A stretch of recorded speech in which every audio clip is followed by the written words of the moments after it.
Canada finishes with 1 win, 1 loss against Qatar and Uruguay in their 2 friendlies before the World Cup. To break it all down, here is CBC Sports' senior contributor, Mr. Chris Jones. Well, Chris, Canada, of course, defeated by Uruguay 2-0. Went into this game as underdogs, but they didn't look too outmatched. What are your immediate reactions to the game?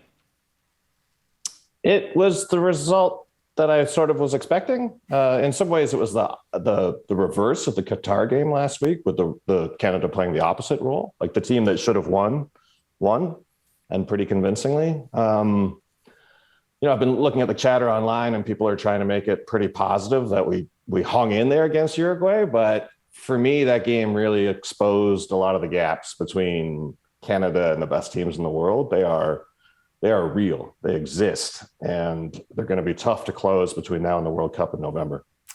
Lots of questions about the Canadian midfield with Atiba out. So how do you think they stacked up there? One of the real bright spots for me of this window has been the play of Stefan Eustáquio.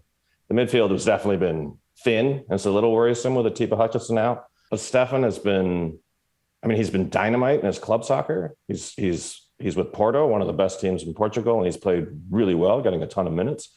Nothing about his performance was a cause for concern for me this window, both the Qatar game and tonight when he was man of the match. He looks to be a really solid defensive mid, works his guts out, leader, not super loud, but like a leader in the way he plays.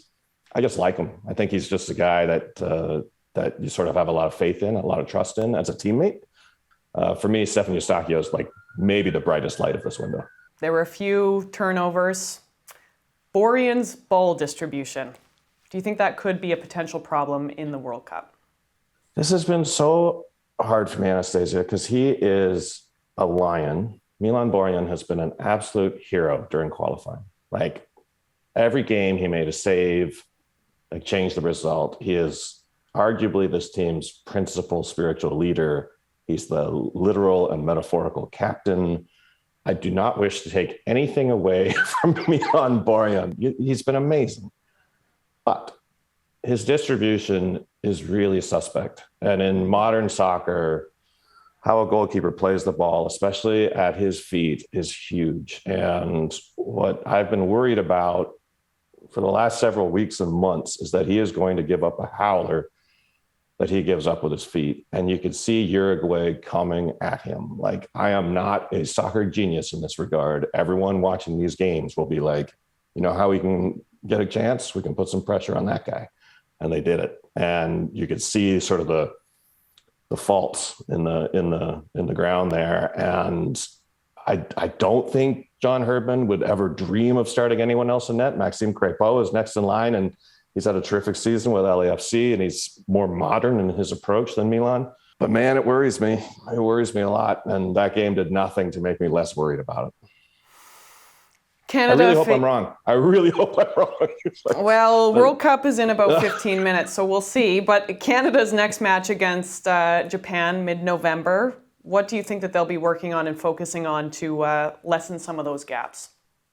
I think the big thing, John Herdman after this game was obviously, I would say he was almost angry. And he was talking about the lack of finishing, that sort of clinical taking your opportunities. And that is a real thing at the World Cup. You will not get a lot of opportunities against teams like Belgium or against Croatia. You might get 1 or 2 if you're lucky, and you've got to take them.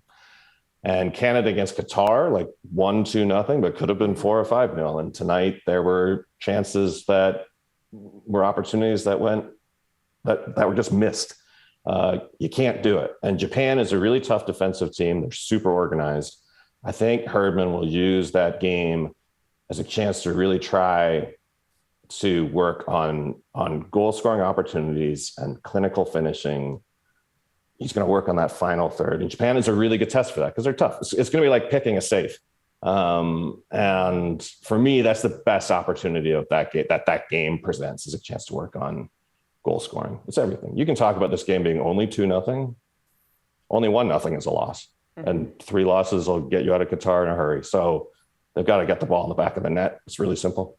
Brilliant answer, though. Thank you so much. It's always a privilege to see your face and talk shop. Thanks, Chris. No problem. Thanks so much.